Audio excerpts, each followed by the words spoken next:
Leo, this is for you. Ngayon ay May 2, 2025. At umpisahan natin ang inyong message dito sa message sa inyo ni Universe. Okay? So magtanong na kayo kung anong gusto nyo itanong kay Universe. Sa mga Leo, message for you.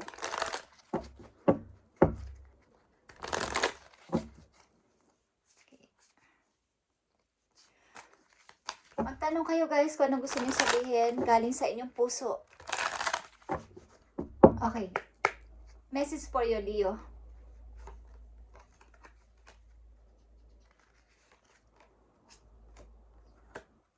Ang message sa inyo ay right or kanan. Okay guys.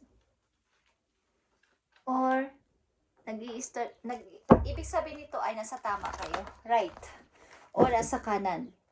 Okay? Kung direction ng inyong tinatanong ay nasa right. Kung ang tanong ninyo ay nasa tama ba kayo is nasa tama. Okay guys? Nasa right decision kayo o nasa right path kayo ng buhay. Okay? Sa mga Leo, May 2, 2025. At tingnan natin ang inyong pag-ibig sa mga Leo. Tingnan natin ang inyong dalawang message sa pag-ibig, guys. At maaaring kayo ay pumapag-ibig. Ang ilan sa inyo is pumapag-ibig. Tingnan natin. Kayo ay pumapag-ibig at ano ang message sa inyo dito sa pag-ibig na to, guys. Sa mga Leo na mapapadaan dito sa channel is ito ang inyong message. Kung kayo din ay umiibig at talagang nasa pag-ibig na is, express your love sa inyong person, guys. Huwag niyong itago o huwag niyong ikahiya o huwag niyong, huwag niyong pigilan ang inyong nararamdaman na to, Leo. Kung kayo ay umiibig, huwag niyo itong itago o huwag niyong ikahiya ang inyong partner. Okay? Ten of Swords is here. Maaring nandito ka na talaga sa pagtatapos, pagbabaw. Yeah, tapos na ako dito sa hirap. At may mga bagong person na akong dapat na i-encounter o may mga person na kayo na i-encounter sa kasalukuyan o nakilala na, guys, sa inyong pag-ibig. At ito yon, Two of Cups. Bagamat kayo ay hinahadlangan ng marami, is andyan yung pagmamahalan ng dalawang person. Andyan yung pagharap sa mga pagsubok is kinakaya niyong dalawa. Tingnan natin ang unang message sa inyo. Guys, sa pag-ibig, make the effort is here. Great love is worth taking the steps you've got to take. Sabihin, kung kayo man sa pag-ibig nyo sa kasalukuyan, Leo, ay nagkakaroon ng hindi pagkakaunawaan is, dapat pag-usapan nyo kaagad ng napakadali lang at huwag nyo nang patagalin pa. Huwag na kayong magtampuhan ng matagal na panahon, matagal na oras, matagal na araw. Is wag nyo nang patagalin pa to at magbigay ng effort ang isa sa inyo. Sino man sa inyo is dapat na mag-usap kayo, heart-to-heart conversation para dito kung talagang mahal nyo ang isa't isa. Okay? Sa pag-ibig na to. Yeah. Five of Arrows is here. Maari talaga nagkakaroon kayo ng problema ng iyong karelasyon, Leo. At ito nandito yung time na kailangan bang manahimik ako o kailangan bang palayain ko siya o dapat bang mag-usap pa kami dahil may away dito, okay? Five of Swords. At pangalawang message sa inyo, guys, love yourself first, okay?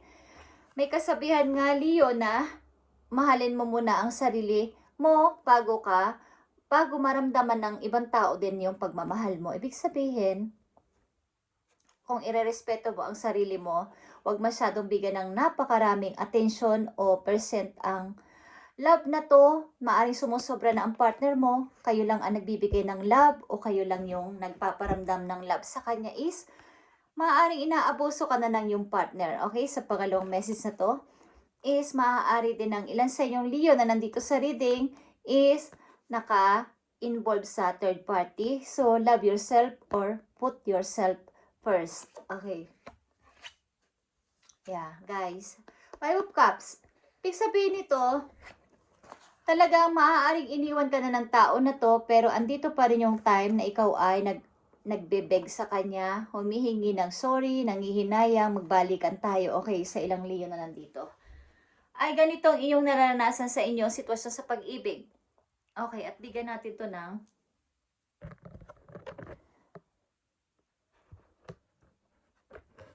tingnan natin ito guys sa inyong pag-ibig na to, sapagkat ito ay hindi nararapat. Kung nawawala na kayo ng love sa inyong sarili dahil sa pag-ibig na to,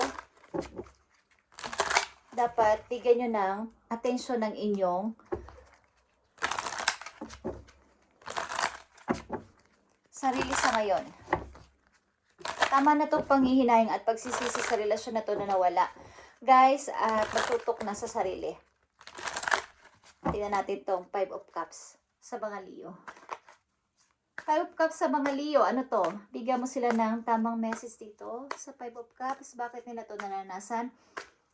Love yourself first at make the effort. Maaaring meron ditong ayaw na lang ng gulo at kung mag-aaway lang tayo everyday, is mabuti pa ang palayain na kita o maghiwalay na lang tayo.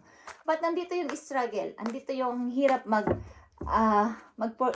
mahirap magpalaya, mahirap din mag-forgive. Okay, 5 of Cups sa mga Leo.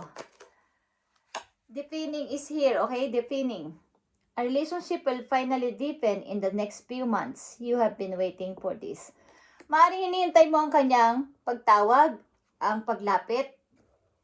At maaaring kung mangyari ito is lalabas dito ang make the effort. Mag-usap kayong mabuti. Leo, kung talagang mahal mo ang tao na to is, kausapin mo at maaaring meron ding mga red flags dito na kailangan mong maging aware ka, sapagkat kung marami na tong away-away at hindi na to pwede pang maging okay, is palayain mo na lang siya at palayain mo na rin ang sarili mo sa relasyon na to, sapagkat puro na lang ito away-away, Leo.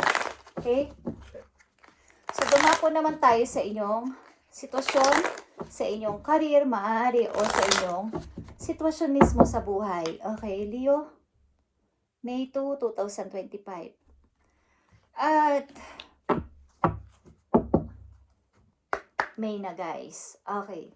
Maaari niyo yung sitwasyon. Tingnan natin. Nandito din ang the moon. Ibig sabihin nito, nagre-reflect talaga sa inyo ang nakaraan. Pabalik-balik sa inyong buhay at hindi kayo makatakas dito. Kailangan nyo lang ng mga bagong makakasalamuha, bago mga taong kakausapin at bago na rin pag-i-start sa sarili. Okay? Nawala ang person na yon. Sitwasyon ninyo, Leo. Queen of Swords. Nandito yung time na nakakapag-isip kayo, mag-isip na lang ng logic o practical sa kasalukuyan at iwaglit na to, kalimutan na to. Huwag na munang pansinin ng mga tao madadrama sa paligid. Iniisip nyo na lang na maging matigas sa buhay. Huwag nang masyadong mag-entertain ng mga tao sa paligid. Iniisip nyo na rin na maging matigas sa lahat. Okay? At marami rin kayong planong gawin. Yeah. Speaking of planong gawin is Knight of Wands is here. Mga planong gawin, pasimula sa sarili. Mga plano sa buhay, sa sarili mismo. At mga bagong pagkakaabalahan, bago ding parang pagkakakitaan. Mga bagong, kumbaga yung dinidesire ng inyong heart, mga bagong adventure is gusto nyo na rin gawin. At the Death is here. Leo, maaaring may gusto ka na talagang ibaon sa limot. Something na gusto mo nang ibaon sa limot at mag-umpisa talaga sa bago. Okay? Mag-isa sa bago at magkaroon ng mga bagong pagkakaabalahan sa buhay. Tingnan pa natin ang mga message for you, Leo.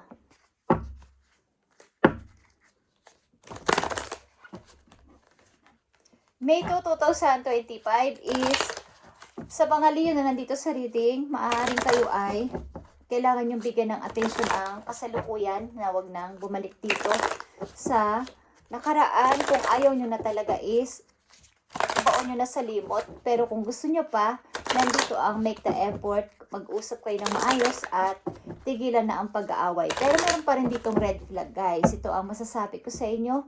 Meron pa rin ditong red flag sa inyong relasyon na mauulit at mauulit itong inyong naranasan sa kanya.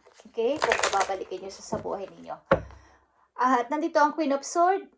Kailangan nyo siguro mag-focus sa iyo sariling gusto sa ngayon at limutin mo na tong nakaraan na to, limutin na ng tuluyan 100% at magsimula sa umpisa na mayroong logic at practical na kaisipan, lumayo sa nakakaraming mga nagpasakit sa inyo, okay?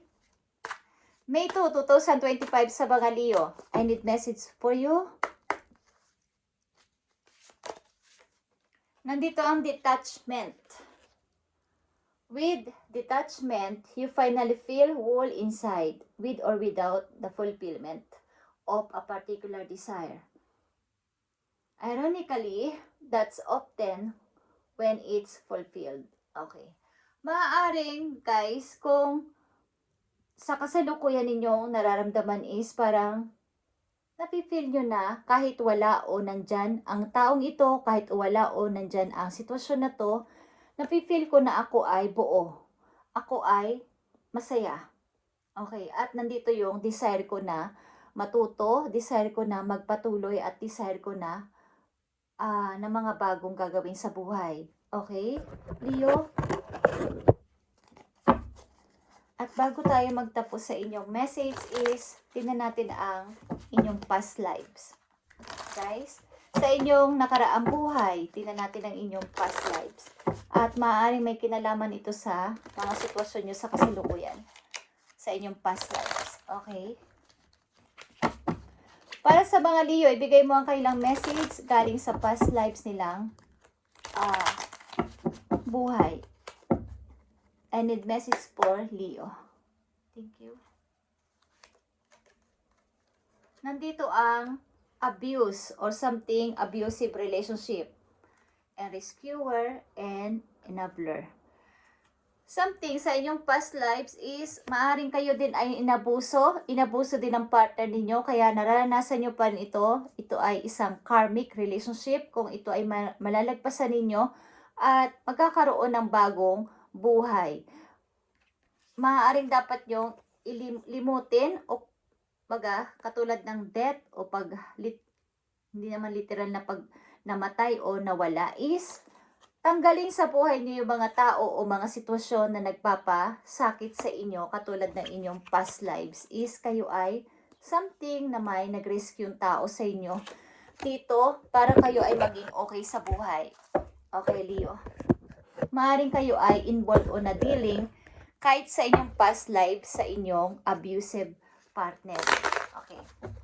So, nagpapatuloy sa inyong present ang hindi magandang sitwasyon sa relasyon sa pag-ibig. Okay. Leo. Message for Leo. Hindi masamang i-express ang pag-ibig sa taong minamahal kung pareho kayong nagbibigayan sa isa't isa, Leo, pero kung ang isa lang o ikaw lang ang nagbibigay ng pagmamahal sa tao na to o sa relasyon na to ay hindi na yon mabuti, hindi na yun maganda sa inyong emosyon, naaapektuhan ng inyong emosyon at nawawalan na din kayo ng tiwala sa inyong sarili. Okay? Leo, message sa inyo ng mga guides nyo dun sa heaven. Okay, Leo, depende dito at based dito sa inyong sitwasyon. Tingnan natin ang message sa inyo dito. Leo, nandito ang your intentions are not clear. Okay. Ano man itong intention ninyo sa buhay, ito man ay sa inyong pag-ibig o sa inyong sarili is not clear. Sinasabi sa inyo na hindi malinaw o hindi malinaw sa mga guides niyo sa taas kung ano ba talagang intention mo dito sa iyong partner o anong intention mo sa iyong ginagawa. Okay. Dapat ay kung doon yung big picture, yung iyong big target, ito yung gusto kong person, doon lang talaga kayo nakafocus at kung yun talaga ang gusto ninyo at ayaw ninyo mang umalis sa sitwasyon kahit nahihirapan kayo, ay gawin ninyong parang kung mag-grow pa to at mag-grow is magkaroon ng effort. Pero kung ayaw nyo dun sa relasyon na yon is iwanan nyo na ng tuluyan para magtuloy-tuloy ang mga bagong paparating sa inyo, guys. Ang sagot sa inyo ni universe ay right. Okay? Ito man ay direction or nasa tama. Or right direction or right hand or right. Okay? Kanan. Okay, Leo. Isa pang message for you guys sa inyo mga guides.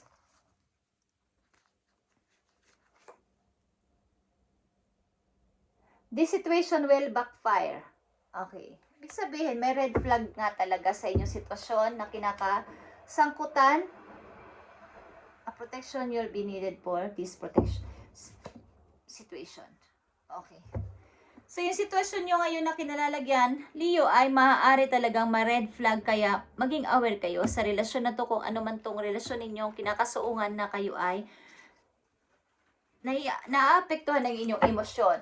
Is, kailangan nyo na dito pairalin ang inyong pagiging isang practical na tao at iwanan na ang relasyon na to at mag-start ng bago. Okay? Last message for you, Leo. Tingnan natin ang message for you. Magkakaroon ka dito ng fulfillment kapag ito ay nawala ang mga sitwasyon na ito na mahirap. Sapagkat maaaring ilan sa inyo dito ay nakadepend sa inyong partner. Hindi pwedeng wala siya sa buhay ko sapagkat wala akong magagawa. Hindi ko kaya mag-isa. So, paulit-ulit ang relasyon na to kahit toxic na, Leo. So, andito ang iyong past life message. Ikaw ay nare-relate o narelate sa isang abusive relationship. So, kailangan itong karma na to, yung karmic na to ay maputol. Kailangan mo tong alisan para magkaroon ka ng happiness relationship o happy relationship sa iyong hinaharap. Okay? Lalo na't kung kayo ay mga bata pang nandito sa reading at pwede pa namang umibig, ay hanggat maaari kung toxic na tong relation na to ay iwanan nyo na. Andito ang 5 of Swords. Pwede naman mag-sacrifice, okay? At tama na ang drama sa buhay, tama na ang awayan sa paligid. Okay, guys. Last message for you, Leo, May 2, 2025. Andito ang number 23. At ito ay parang singsing, okay? The ring went to the right. Okay. Nakita nyo ang right, guys? Right na word is here. At ang message sa inyo dito ay sing-sing. Maaaring ilan sa inyo ay 23 years old. The ring went to the right of a person is an nearing and dedication of rich and happy marriage. But lying to the left, disappointment in love. Okay. Kung ang sing-sing ay nakikita nyo palagi sa right, ito ay nangangahulugan na ang tao na to, maaaring ang makikilala yung person, na right person sa inyong buhay ay nakasingsing sa right side. Okay, may singsing siya sa right side ng kanyang daliri, guys. Ito ay nangangahulugan na ang tao na to ay mayaman, may pera, maayos ang pamumuhay, Leo, at maaaring ito ay magiging happy marriage. Pero kung ang lalaki na makikilala nyo ay nasa left, ang singsing palagi na sinusuot, nangangahulugan ito na ang tao na to ay madidisappoint ka at maaring sinungaling. So, tingnan nyo mabuti kung sino ang karelasyon nyo ngayon, Leo, at madalas siyang magsuot ng singsing sa right, maayos ang magiging takbo ng inyong relation. Okay? Just saying. At ito din ang message sa inyo ni universe. Okay? Thank you, Leo, and pakinggan mo yung puso. Okay, guys? Andito ang Queen of Cups. Okay? Emotion ito, ang inyong feelings. Pakinggan ninyo ang inyong sinasabi na inyong heart at pakaramdaman nyo tong sagot sa inyo ni universe na right. Sapagkat andito kayo sa sitwasyon na to na mahirap, guys. Kung ito ay nandito pa kayo at kung ang ilan sa inyo ay nakalaya na dito, ang makikilala nyong tao ay nagsusuot ng singsing sa right hand. at ito ay nangangahulugan na maayos sa pamumuhay nito at magkakaroon kayo ng happy marriage dito. Pag ang person na kilala nyo na hindi sinasadya is nakasingsing palagi sa left, yun ay sinungaling na person, maaaring madidisappoint kayo. Guys, okay? Ito'y nangangahulugan ng ilan sa inyo, Leo, ay nakatakdang ma-engage at ikasal in the near future. Okay, Leo?